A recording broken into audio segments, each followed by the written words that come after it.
bertata atas Indonesia. Indonesia ada di hatimu Tuhan. Kami rindu Indonesia mengalami lawatan-Mu. Kemudian terjadi bagi bangsa kami. Gelombang tsunami lawatan Tuhan terjadi dari pulau-pulau, dari Sabang sampai Merauke di dalam nama Yesus Kristus. Inilah hati anak-anak-Mu Tuhan di Palangkaraya. Kami rindu sesuatu ilahi terjadi bagi kota Palangkaraya dan sekitarnya. Kami inilah penjaga-penjaga bagi kota kami Tuhan. Ketika ada orang-orang benar yang berdoa kota ini, maka kota ini akan aman. Kota ini mengalami damai sejahtera, kelimpahan, diberkati Tuhan luar biasa. Terima kasih Tuhan Yesus. Roh Kudus, Engkau ambil alih semuanya. Hamba-Mu akan berikan renungan singkat. Roh Kudus, urapi hamba-Mu Bapa, supaya setiap perkataan yang keluar dari mulut hamba dan perkataan Allah yang menguatkan. Terpujilah Tuhan kekal selama-lamanya. Setiap kuasa yang bukan berasal dari Tuhan, kami singkirkan semua di dalam nama Tuhan Yesus Kristus. Dan kami mengundang Roh Kudus bekerja sepenuhnya di tempat ini Tuhan. Kami rindu sesuatu ilahi terjadi di tempat ini. Yang datang dengan penyakit Tuhan sembuhkan di dalam nama Tuhan Yesus Kristus. Yang datang dengan bermasalah Kau berikan jalan keluar. Yang datang dengan kesusahan Kau berikan penghiburan di dalam nama Yesus Kristus. Yang datang dengan keterikatan Kau bebaskan dan lepaskan di dalam nama Yesus Kristus. Terima kasih Bapa. Segala pujian hormat bagi Raja di atas segala raja, yang percayakan pemulihan Indonesia. Sama-sama katakan, beri kemuliaan bagi Tuhan Yesus Kristus, Raja di atas segala raja. Haleluya. Silakan duduk. Salam. Salam kompak. Ya. Salam kompak. Yes. Selalu kompak. Amin. Ya. Saudaraku, kemarin saya waktu perjalanan dari Banjarmasin menuju ke Palangkaraya bersama Cilani dan juga bersama anaknya dan Wahyu.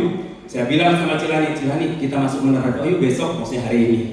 Saya pikir mau masuk menara doa, nanti Cilani langsung kumpulin beberapa pendoa-pendoa di kota ini. Haleluya, tepuk tangan buat Tuhan Yesus Kristus yang luar biasa. Kenapa saudaraku?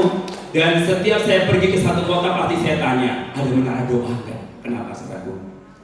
Karena itulah yang sangat penting di kota. Setiap kota harus ada orang-orang yang menjaga kotanya.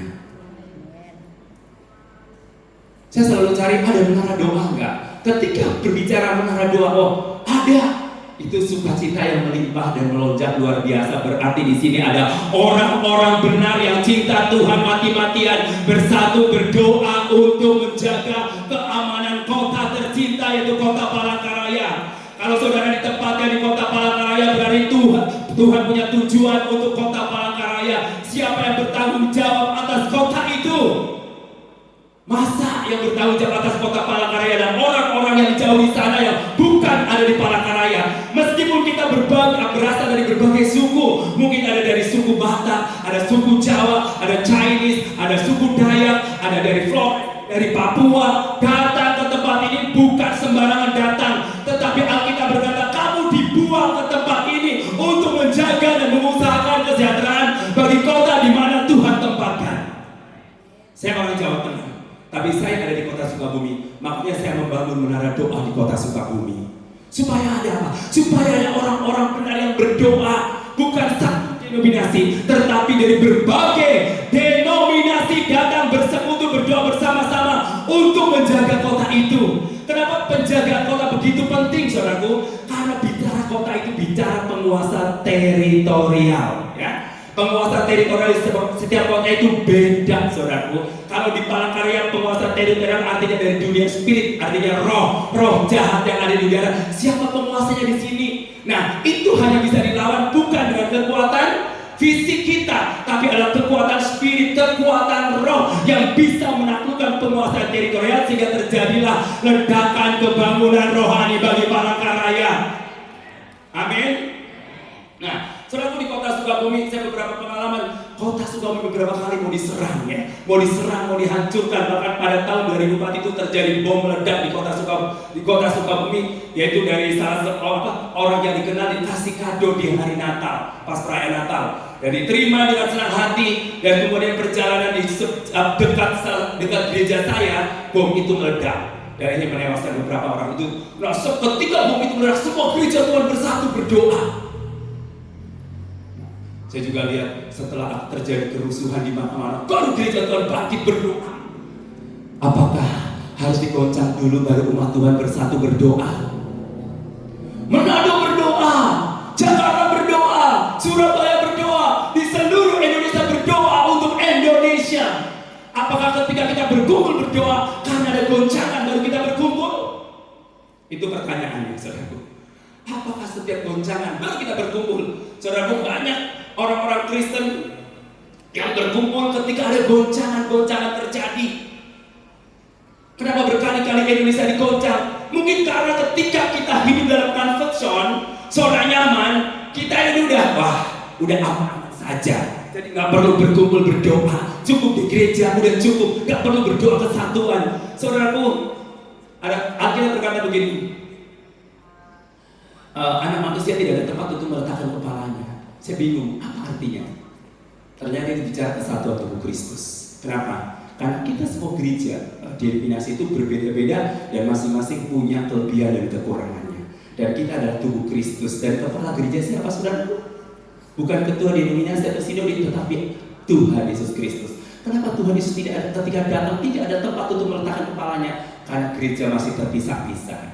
Ada yang tangannya terpisah di mana, ya, terus kakinya di mana, terus kemudian hidungnya di mana, dan atau pokoknya anggota badannya di mana, sehingga tidak ada tempat untuk meletakkan kepalanya Tuhan Yesus sebagai kepala gereja.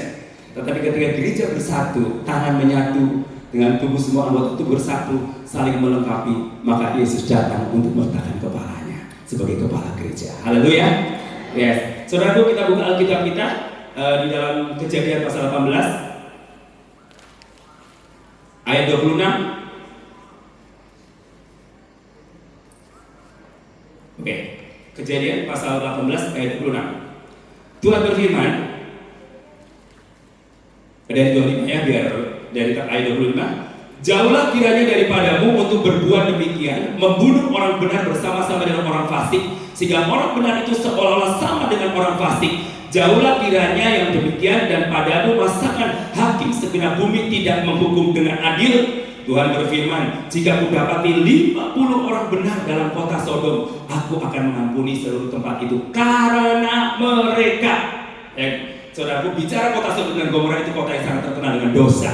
Sampai teriakan dosa itu terdengar dan kejahatan itu terdengar kepada Allah. Sehingga Allah itu begitu, kenapa sampai Allah begitu peduli untuk Sodom dan Gomora?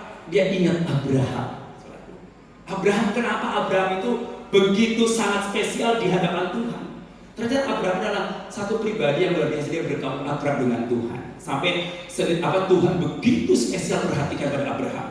Ketika dia mau menghancurkan Sodom dan Gomora, dia ingat Abraham. Dia datang ke Abraham, dia sampaikan kepada Abraham secara khusus untuk memberitahukan bahwa Sodom dan Gomora itu akan dihancurkan, akan dimusnahkan. Nah, tetapi Tuhan bilang, kalau seandainya ada 50 orang benar yang berdoa untuk Sodom dan Gomora, maka murkaku akan di-cancel. Ya, murkaku akan di-cancel. Tidak terjadi murka kepada Sodom dan Gomora kalau ada 50 orang benar yang berdoa untuk kota itu. Nah, pada waktu Tuhan bicara dengan Abraham bernegosiasi setelah dicek 50 orang benar di kota Sodom dan Gomora ada atau tidak. Ternyata dicek tidak ada. Boro-boro 50 sampai Tuhan dari 50 sampai Abraham negosiasi dari 4 kemudian 45 turun 40 sampai menjadi berapa? 10 orang. 10 orang cari lagi tidak ada sama sekali di kota Sodom dan Gomora. Karena ketika Tuhan memanggil Lot ke Sodom dan Gomora, keluarga Lot dari 4 orang, keluar suami, istri dan 2 anaknya, sampai dimusnahkan pun tetap menjadi 4 orang yang percaya kepada Allah Israel. Berarti ketika dia ditempatkan di tempat itu, di Sodom dan Gomora, dan tidak ada impact, tidak ada pengaruh apa-apa di mana keluarga Lot tinggal di Sodom dan Gomora, sehingga tidak ada terjadi pertobatan sama sekali, bahkan tidak ada jiwa satupun yang bertambah yang mengenal Allah Israel. Betapa mengerikannya ketika anak Tuhan dipanggil di satu daerah, tetapi tidak berdampak apa-apa, saudaraku. Karena saudaraku, yang paling penting buat kita bukan berapa lama kita menjadi orang Kristen, tetapi apa yang kau lakukan selama kau menjadi anak Tuhan buat kota kita tercinta ini. Dan kota tertindak, siapa yang bertanggung jawab atas keadaan kota ini? Yes, mungkin dari segi hukum adalah pemerintah yang bertanggung jawab. Tetapi saudaraku, Tuhan bicara ketika engkau ditempatkan dimanapun, berarti engkau bertanggung jawab atas kesejahteraan kota itu. Makanya perlunya apa? Bersatu umat Tuhan di kota ini untuk apa? Membangun kerajaan Allah agar tata Tuhan di kota Palangkaraya ditinggikan. Sehingga ketika nama Tuhan ditinggikan, Dia akan menarik semua orang datang kepada Yesus. Ketika nama Tuhan ditinggikan, Dia akan menarik semua orang datang kepada Yesus. Kenapa? Karena Tuhan sangat suka dengan pujian dan penyembahan. Ketika tahtanya dibangun lebih tinggi lagi, dan Dia tidak segan-segan menarik jiwa-jiwa itu datang kepada Yesus. Kenapa kita? Karena betapa sulitnya untuk jiwa-jiwa itu datang kepada Yesus. Karena umat Tuhan terlalu sibuk dengan program dan program dan program. Yang program-program dan program itu terlalu menghambat pertumbuhan jiwa-jiwa, saudaraku. Kenapa? Karena kalau program yang kita kerjakan belum tentu seirama dengan apa yang Tuhan mau dalam hidup kita. Oleh sebab itu perlunya apa? Membangun tata Tuhan lebih tinggi lagi. Ketika nama Tuhan ditinggikan, Dia akan tarik semua orang datang kepada Yesus Kristus. Saudara, pada tahun 2000, saya bersaksi, pada tahun 2003, saya pernah mengalami Tuhan seperti jadi, kamu akan, atau gerejamu akan mengalami pemulihan ketika kamu ada khusus mesbah doa, pujian dan penyembahan. Saudara, bicara doa, pujian dan penyembahan. Kenapa doa, pujian dan penyembahan itu penting sekali? Ingat ya, kalau firman Tuhan datang dari siapa? Firman Tuhan datang dari Tuhan kepada kita. Tetapi kalau pujian penyembahan datang dari kita untuk Tuhan.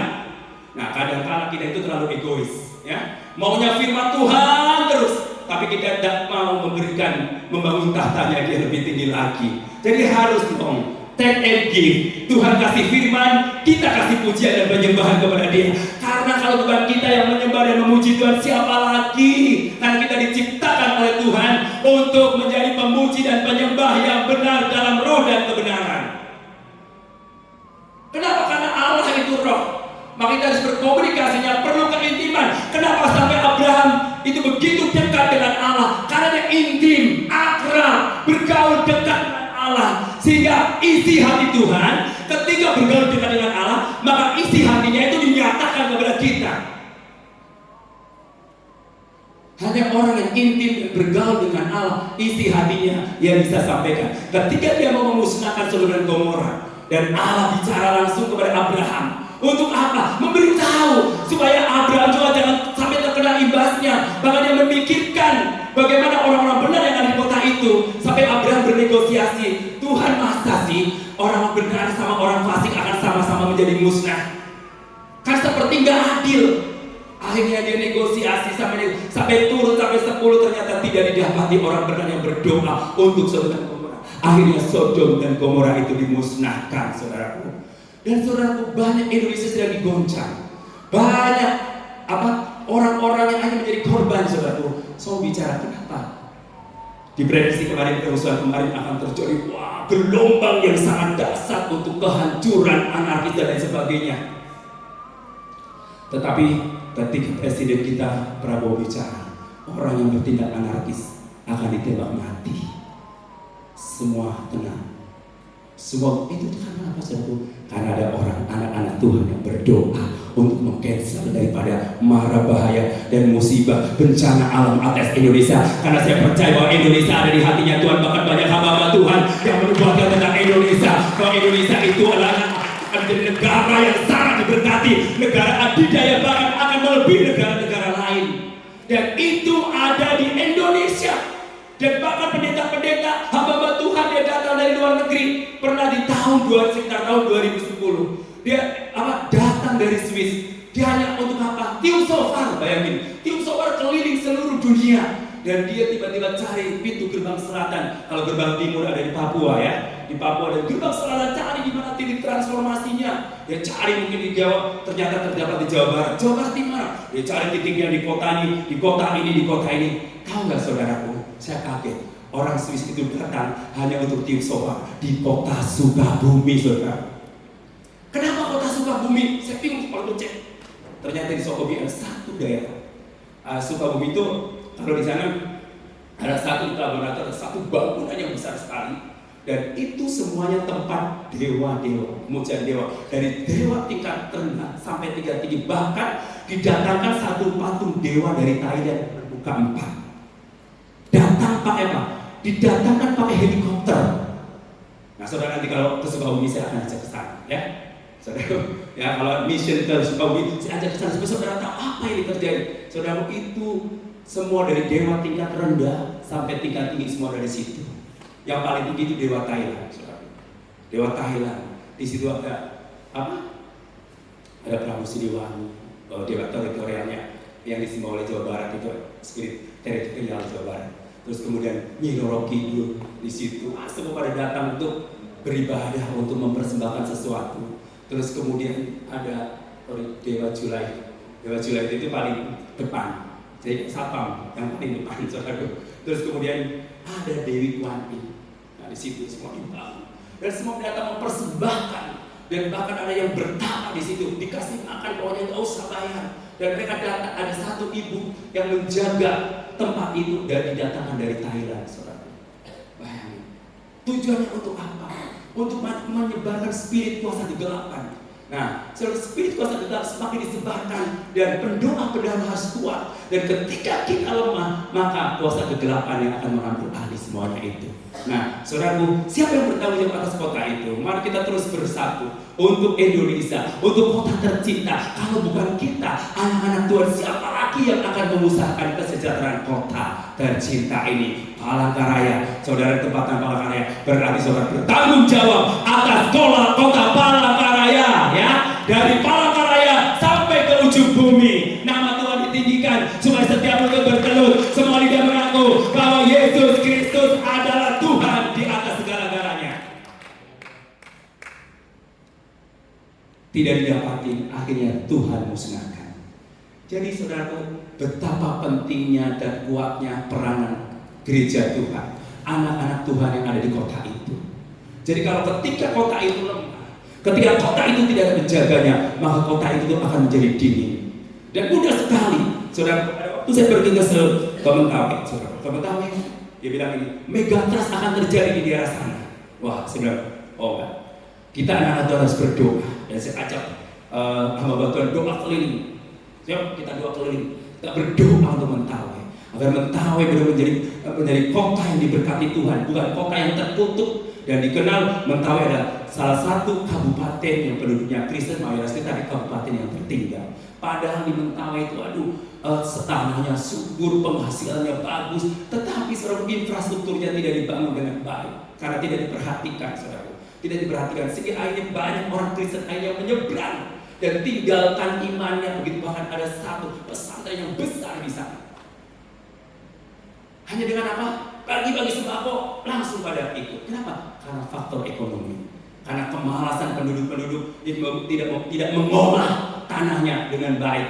Karena apa, saudaraku? Ketika kita hidup di dalam kutuk dosa dulu sejak Adam dan Hawa, kita harus mengolah tanah itu supaya tanah itu menjadi subur dan diberkati. Siapa yang mengusahakannya? Manusia.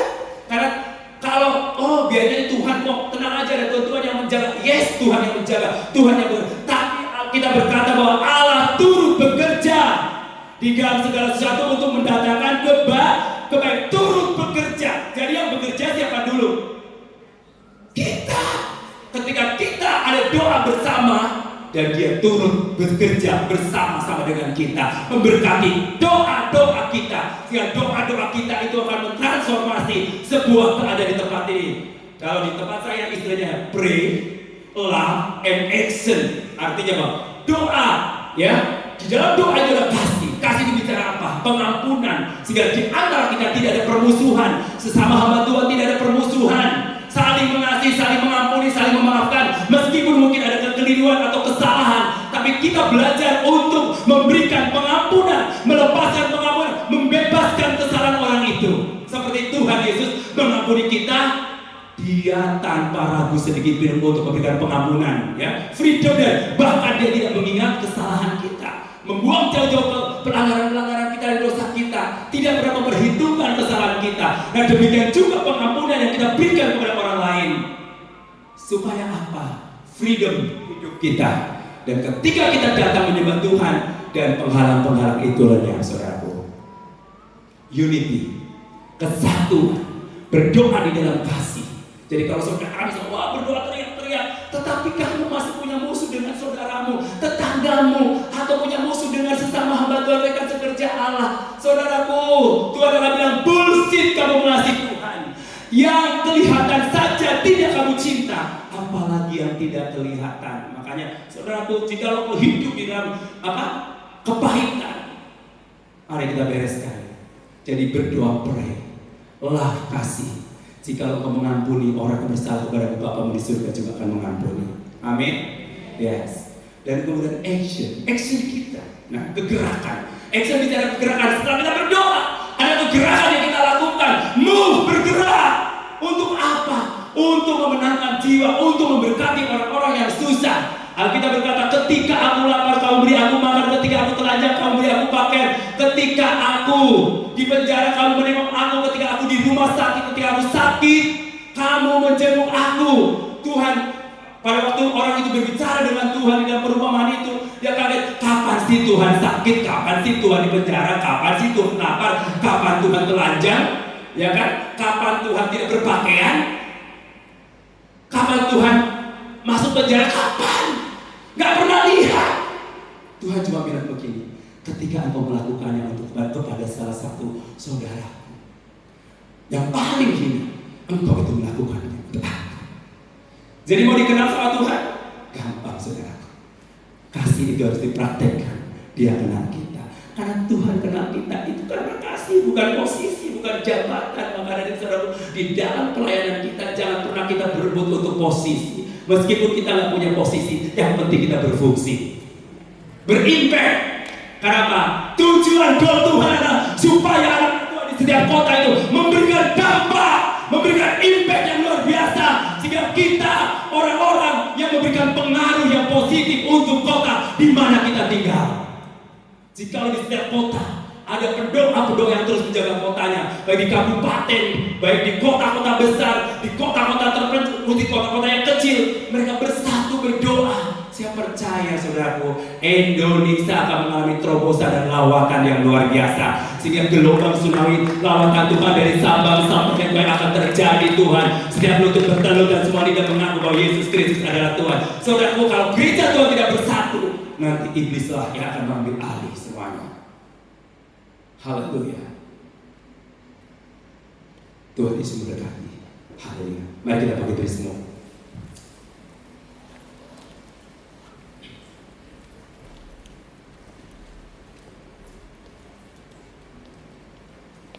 Saudara, firman Tuhan mungkin